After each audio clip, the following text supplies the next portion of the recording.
Vaux-sous-Chèvremont, les gourmands en retiendront le chocolat Galère. Les autres sont usines de boulets destinées au concassage. Pourtant, depuis une dizaine d'années, il y a ici une autre particularité, le TGV, un chantier qui a littéralement coupé le village en deux. Vous étiez des voisins ici avant? Oui, hein. J'ai toujours été ici depuis 1956.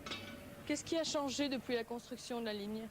Ah, ben on en a vu pendant 2 heures déjà. On a abattu tout le quartier, là, hein, toutes les maisons là en face. Vous êtes coupé du reste du village maintenant? Ah ben certainement, hein. Regardez, on a coupé tout, hein. Vaux-sous-Chèvremont a littéralement été coupé en deux. Est-ce que ça a changé la façon de vivre des gens ici? Ah, tout à fait. De toute manière, depuis 2 ans, c'est vraiment catastrophique pour les gens qui vivent ici dans les environs, quoi, hein. Sur une soixantaine d'expropriations le long de la ligne TGV entre Liège et la frontière allemande, 44 ont eu lieu sur le territoire de Vaux-sous-Chèvremont. Quant aux aménagements liés au TGV, une fois les travaux terminés, regardez autour de vous, finalement, je crois que l'environnement s'en trouve globalement embelli, et donc les immeubles retrouvent leur valeur d'avant le passage du TGV. Une version sur laquelle tout le monde n'est pas d'accord. Quoi qu'il en soit, ici, maintenant, on tourne avant le TGV à droite ou après le pont à gauche. On habite avant ou après la ligne TGV.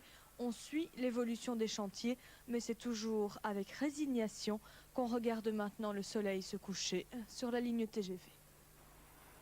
À Vaux-sous-Chèvremont et son chantier TGV, Madame Sève, vous êtes commerçante, autant le dire. Des clients mécontents, pendant ces 2 ans, vous en avez rencontré souvent. Sans doute, c'était inévitable. Pourquoi? Parce que des déviations, des feux rouges, etc. Et ça cause des désagréments, c'est certain. Un manque à gagner pour le commerce? Au bout de l'année, non, je crois pas. Et finalement, maintenant que les travaux sont finis, est-ce que c'est si mal que ça, ce chantier TGV au cœur du village?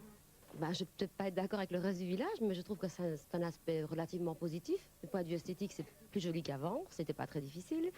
Et que je crois que des travaux comme ceux-là, forcément, une telle ampleur ne vont pas sans désagrément. Maintenant, arrivé au bout du compte, l'aspect négatif doit un petit peu être oublié. Je crois que c'est mieux qu'auparavant. Je ne suis pas tout à fait sûre que les gens de l'école communale de Vaux-sous-Chèvremont seront vraiment de votre avis, car là-bas, le TGV, on est vraiment le nez dessus. Pierre Rosier, Anne Poncelet. À l'école communale du Val, le TGV, on connaît. Après qui va vite. Hugo, il sert à quoi le gros tunnel derrière l'école? Pour le TGV. Est-ce qu'il y a eu beaucoup de travaux pour ça? Ouais. Située à quelques mètres seulement du tracé TGV, l'école a subi pendant 2 ans le désagrément des travaux, le bruit, la boue et le dangereux passage des camions. Les enfants revenaient toujours tout sales. C'était pas évident de leur dire de rester sur le tarmac. Et les parents n'étaient pas contents quand ils rentraient chez eux, ça c'est clair. La cour de récré a en outre changé de place. L'ancienne a en partie été expropriée et une nouvelle a été construite. En termes de superficie, nous avons à peu près récupéré notre cour de récréation, mais il y a encore des problèmes de sécurité à résoudre, des manques de limites, etc. La cour est quand même ouverte sur les parkings et sur le chantier. Et tout ce qui était jeu de psychomotricité, module, que nous avons perdu avec le changement de cour de récréation. Aujourd'hui, ça va mieux? Partout. Ça va un petit peu mieux, oui, parce que c'est terminé. Maintenant, on attend la deuxième phase des travaux pour voir comment ça va se passer, parce qu'ils nous promettent mots et merveilles, mais je ne crois pas qu'on l'obtiendra.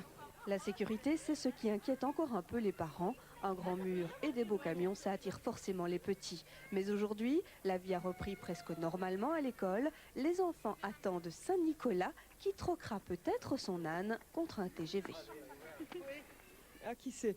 Alors 2 ans de travaux, de bruit, de boue, ça change évidemment la vie des gens. Madame Lamboré, les petits soucis de la vie quotidienne pendant ces 2 ans, c'était quoi? De la boue, beaucoup de poussière, mais il faut dire aussi qu'on a usé énormément d'eau depuis l'année précédente. Pour quelle raison de l'eau? Ah ben tellement il faisait sale, quoi.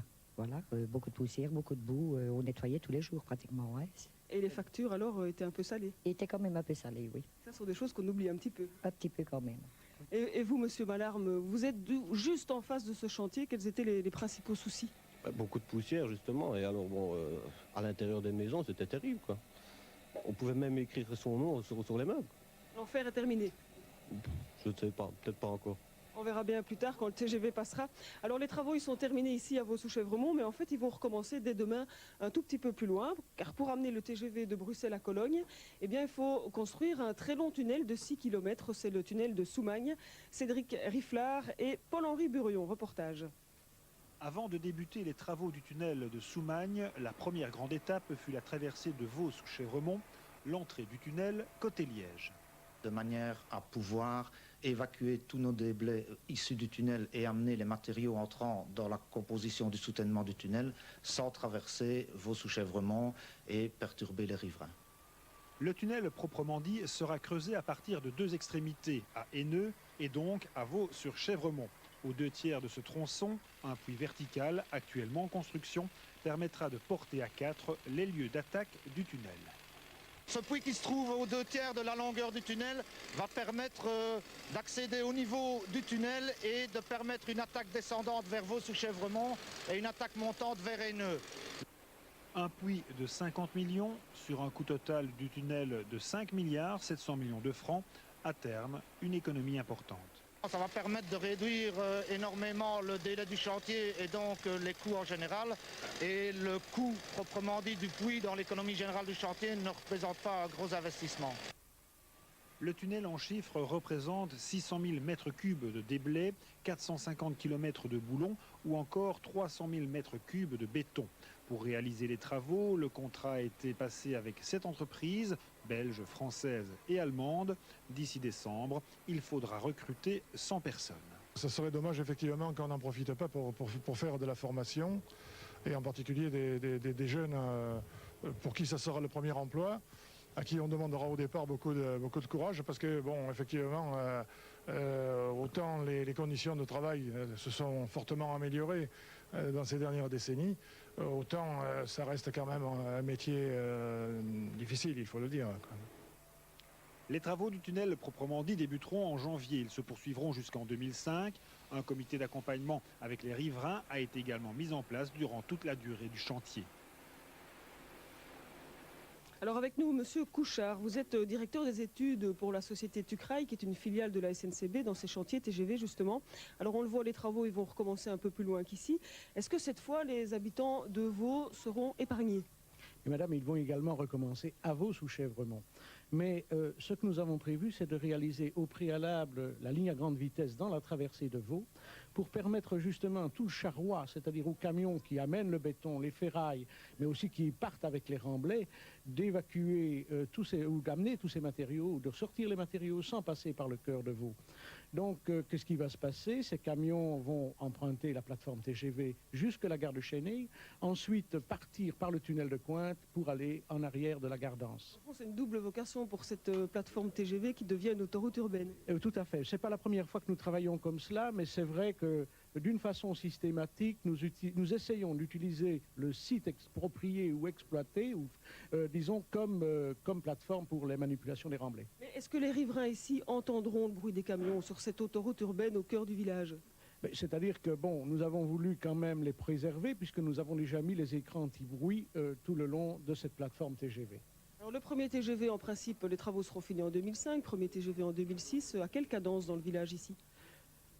Disons, la cadence des trains, c'est 2 par heure, donc 1 dans chaque sens.